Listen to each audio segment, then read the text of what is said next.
여러 가지 이제 조류들이 있는데 가장 피해를 많이 주는 것이 배에서 피해를 많이 주는 게 까치입니다. 예, 그래서 까치를 예방을 하는 것이 가장 중요하고 까치를 예방을 할 수 있는 가장 좋은 방법은 겨울철 방제입니다.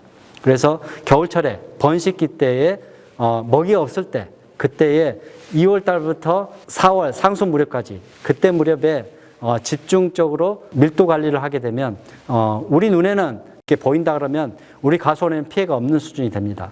그걸 하려고 그러면 어떻게 해야 되냐? 트랩이 있습니다. 이 트랩에서 이 자리에서는 지금 76마리를 잡았어요. 제일 처음에 우리나라에서 최초로 많이 잡은 그 장소입니다. 그래서 지금 저 트랩을 가지고 동물성 먹이를 이렇게 집어넣으면 잘 들어옵니다. 그래서 그때 무렵에 특히 축사가 있는 곳 같은 경우는 이런 트랩을 쓰게 되면 아주 효과적으로 초기 밀도말 관리를 하고 또 번식 개체들을 전부 다 잡아버리기 때문에 실제적으로는 어린 새끼들이 번식을 못하는 효과를 가지거든요. 그래서 안정적으로 관리를 할 수 있습니다. 멧돼지 같은 경우는 미국에 전체 살고 있는 멧돼지의 절반이 바로 텍사스에 살고 있습니다. 이 텍사스에서 이 지침서, 그 다음에 호주 타운스빌 지침서를 가지고 멧돼지 지침서를 만들었습니다. 이 내용에 따르면 그대로 하니까 그대로 됩니다. 유인 먹이를 옥수수를 가지고 하게 됩니다. 그래서 이 옥수수를 이렇게 딱 이렇게 펠리트형 옥수수예요. 이렇게 후레이크 이렇게 꽉 눌러놓은 건데 그것을 저렇게 물에다 넣고 이렇게 부풀게 되면 한 3일 정도 이렇게 발효를 시킵니다. 그렇게 하게 되면 훌륭한 먹이가 됩니다. 그래서 멧돼지가 다니는 곳에다가 그 먹이를 한 10일 정도를 계속 먹이를 먹게 되면 그때서야 트랩을 설치를 하고 먹이를 먼저 주고 그 다음에 트랩을 설치를 하게 되면 그 다음에 트랩에 대한 기피 반응이 덜해요. 먼저 먹이에 대한 학습이 먼저 돼 있어가지고 그 다음에 트랩을 설치를 했어요. 그 다음에 트랩 설치한 다음에 문을 다 열어놓고 안쪽까지 안 들어와요. 자, 첫날은. 그래서 문을 다 열어놓고 다시 먹이를 쫙 문 밖까지 놓게 됩니다. 그렇게 되면 어떻게 하냐면 이 안쪽까지 들어와서 다 먹이를 다 먹어요. 그러면 어떻게 돼요? 문을 딱 닫아버립니다. 트랩을 이렇게 설치를 하고 문을 닫아놓으면 얘네들이 계속 와서 들어갑니다. 이 먹이를 맛을 봤기 때문에. 제가 이 트랩으로 잡은 것이 최초로 잡은 것이 3마리를 그 장면입니다. 그래서 이렇게 계속 들어오게끔 하는 것인데 여기가 농협에서도 이제 각각의 경제 사업이라든가 농업인들 뭐 참깨라든가 옥수수 재배하든가 고구마 재배하고 그러면 이런 멧돼지 피해가 많을 겁니다. 그래서 농협별로 지금 이 트랩 사업도 하기도 하는데 이 트랩을 사용할 때 가장 중요한 점은 딱 2가지입니다. 이 트랩을 사용할 수 있는 사람은 면에서 아주 똑똑하신 분 딱 3사람이면 그 동네의 것을 다 잡아낼 수 있어요. 많은 돈을 투자할 필요가 없습니다. 첫 번째, 절대 이 먹이를 15일 정도 꾸준하게 갖다 주지 않은 사람은 이 트랩 가져가서는 안 됩니다. 부진을 해야 됩니다. 두 번째, 이 트랩 주변에서 사냥을 하시는 분하고 협조관계를 못 만든 사람은 그 동네에다 트랩을 설치를 하시면 안 돼요. 그래서 먹이를 주워놓고 수렵인이 협조를 안 해주면 절대 이 트랩은 성공하지 못합니다. 이 2가지만 꼭 지켜서 하시면 원하는 날짜에 원하는 만큼 이 멧돼지는 반드시 잡을 수 있습니다. 그래서 한 자리에서 여수 같은 경우는 25마리를 잡아냈어요. 이 트랩 하나 가지고. 그러니까 바로 수렵인이 바로 이 트랩을 운영을 했거든요. 감안하셔가지고 혹시 여러분의 시군에가 이런 멧돼지로 인한 피해가 있다 그러면 많은 투자를 할 필요 없다. 단위 농협에서 딱 3개 정도에서 4개 정도만 있으면 그 산에 있는 그 면 쪽에 있는 것은 다 잡을 수 있다. 이게 뭐냐? 멧돼지가 36kg까지 움직여요. 그러니까 잘만한 사람은 있으면 그 동네에 있는 농작물 다 지킬 수 있어요. 만약에 이것을 계획하고 있는 분은 이 2가지를 반드시 기억하셨다가 매뉴얼대로 그 다음에 수렵인과 협조관계를 잘 만들 것, 이 2가지를 잘 기억하셨다가 좋은 성공 있기를 바랍니다. 전 세계적으로 가장 문제가 되고 있는 것은 저온 피해고 저온 피해를 막기 위해서 전 세계적으로 쓰고 있는 방법은 뭐냐? 바로 불떼기입니다. 이렇게 해요. 이런 양초를 이렇게 다 떼는 거예요. 요 시기에 봄철에 요것을 놓쳐버리면 어떻게 해요? 열매를 얻을 수가 없어요. 단 하나도. 그래서 우리나라도 이제 이런 부분에 대해서 많이 해야 되고 신경 써야 되고 외국도 전부 다 가지고 있어요. 이렇게 난로를 다 가지고 있습니다. 과수원에 다 확보를 하고 있고 우리나라에 방산팬이 있는데 방산팬은 일부 농가만 있죠. 이것은 바람 불면 끝입니다. 초속 2m 이상, 2.5m 이상 바람 불면 이 방산팬은 효과가 하나도 없습니다. 그래서 이것을 앞으로 좋은 피해를 예방할 수 있는 방법은 오로지 불 떼는 거다. 전 세계적으로 공통적인 방법이다. 대신 이 불 뗄 때에 화재가 안 나야 돼요. 화재를 안 나려면 어떻게 해야 되겠어요? 이걸 설치하기 전에 미리 경운 작업을 하고 거기다가 위에다 올려놓는 겁니다. 반드시 잊지 말고 경운 작업을 해야지만 불이 안 납니다.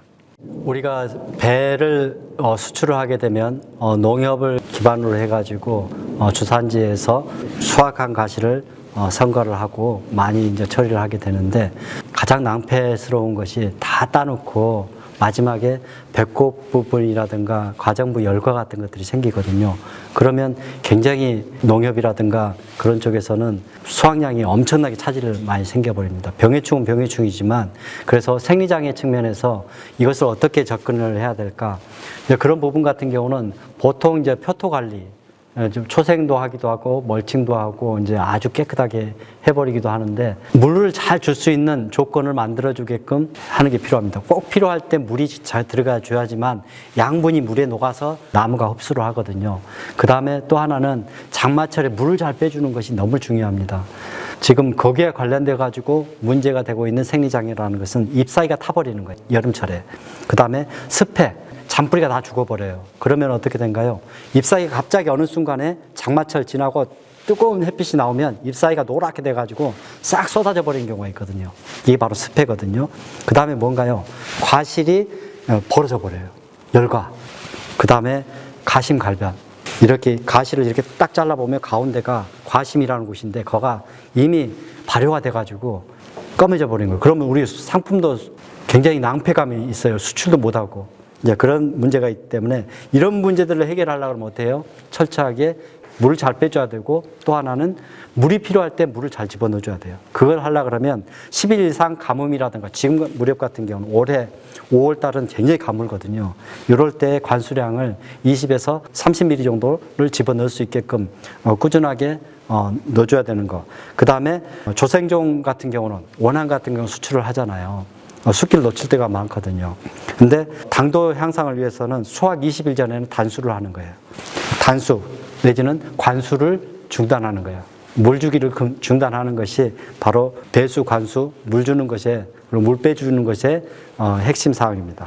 또 하나는 과실 수확을 될 수 있으면 우리가 보통 과피를 보고 이제 이야기를 하는데 과피의 모양을 보고 또 맛을 보고 이제 정확하게 판단하긴 하는데 대부분 만개기로부터 며칠까지 해서 우리가 판단하게 됩니다.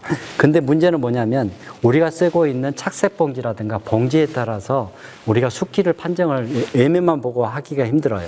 여러분이 될 수 있으면 먹어보시고 녹말기가 느껴지는 것들이 좀 있을 겁니다. 진한 느낌들이 있잖아요. 그 밀가루 느낌이 나는, 전분 느낌이 나는 거. 이제 그것을 판단해서 같이 하고 만개기로 해가지고 생육 일수하고 그거하고 과피색이 일단은 광투가도가 좀 높은 것 같은 경우는 원황 같은 경우는 약간 초록색기가 있거든요. 완전히 노랗게까지 기다리면 이미 과심이 갈변이 돼버린 상황이 됩니다. 그래서 맛보시고 그 다음에 녹말 테스트를 할 수 있다면 하시고 그 다음에 만개기부터 생육 일수를 확인하시고 그렇게 해서 수확을 하시길 바랍니다. 꽃농고사예요. 요즘에 작년에 좋은 피해를 많이 받았던 농가 같은 경우는 농사 의지가 아주 실망해가지고 신초를 작년에 여름철에 이렇게 정리를 안 해두고 굉장히 수강 상태가 안 좋았다고 햇빛을 못 받았다고요. 꽃이. 그러면 햇빛을 못 받으면 어떻게 되는가요? 꽃눈 분화가 안 돼요. 꽃눈 분화가 안 되면 어떻게 되는가요? 어떤 것은 부화가 자라서 잎눈이 되는 경우가 있고 어떤 거는 뭐예요? 단가지금 같은 경우는 어떻게 돼요? 생강눈이 죽어버렸어요. 꽃눈이 고사가 돼버린 거예요. 그래서 일조 관리 문제를 생육기 전반에 특히 6월 달부터 봉지 씌우고 나서는 여름순이 무성하지 않도록 특히 전정을 할 때에 주지에서 나오는 측지 부분에서 예비지가 아닌 것은 전부 다 잘라가지고 수관에 그 햇빛 자람 통하는 것들이 잘 하게끔 하고 신초가 너무 많이 무성하게 자라지 않도록 하는 것이 바로 꽃눈고사를 많이 예방할 수 있는 것이 되고 너무 질소 시비량을 많이 줘버려도 영양생장이 많아져 가지고 벌써 우리 눈에는 그 8월 달 정도 되면 건전해 보여요, 눈이. 그렇지만 내년에 나올 꽃눈이 이미 8월 달에 이미 다 죽어 있는 상태가 돼버립니다. 그런 상태가 안 되려면 어떻게 해요? 광조건을 개선을 하는 것이 매우 중요합니다. 그 다음에 이제 차부 돌출가라 해서 일명 숯배라고 합니다. 이게 그 꽃이 달라붙었던 자국이 이렇게 돌출되어 있는 것인데 이런 것 같은 경우는 수세가 강하거나 측지를 너무 6년 이상 너무 써버리면 이런 것들이 많이 생겨요. 그리고 어렸을 때 이렇게 그 젓과를 통해 가지고 골라낼 수는 있지만 그것도 하루 이틀이죠. 10년 이상 써버리면 이것은 안고 살아야 될 문제입니다. 숯배. 정형과가 아니죠. 시장성에 있어 가지고 굉장히 나쁜 거기 때문에 이런 부분 같은 경우는 측지를 자주 갱신할 수 있게끔 들어가는 것이 근본적인 처방이 되리라고 생각이 듭니다. 생리장애는 이렇게 다양합니다. 엽소부터 조기낙엽, 엽황화, 열과 가피병, 과신갈변 이렇게 다양한데 이것은 전반적으로 뭐냐면 지상부 쪽하고 뿌리가 서로 소통이 안 돼서 그러는 거예요.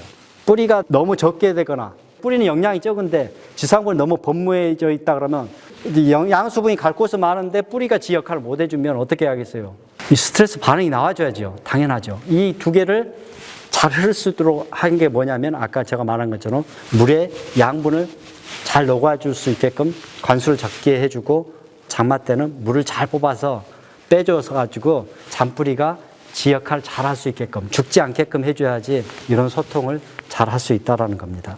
이제 토양 물리성 같은 경우는 여러분이 경운 작업을 한다든가 폭기식 심토 파색이라든가 그런 걸 해서 토양 물리성을 개선을 하는 것도 이 좋은 방법이 되고 토양 물리성을 개선하는 가장 좋은 방법은 첫 번째 좋은 방법은 필수적인 좋은 방법은 꼬랑을 통해 가지고 물이 잘 빠질 수 있도록 하는 겁니다. 경사지일지라도 꼬랑을 통해서 물을 빼줘야지 이 수지 배수에 일정한 완충 공간이 생깁니다. 그래서 명거배수라고 합니다. 우리가 보통.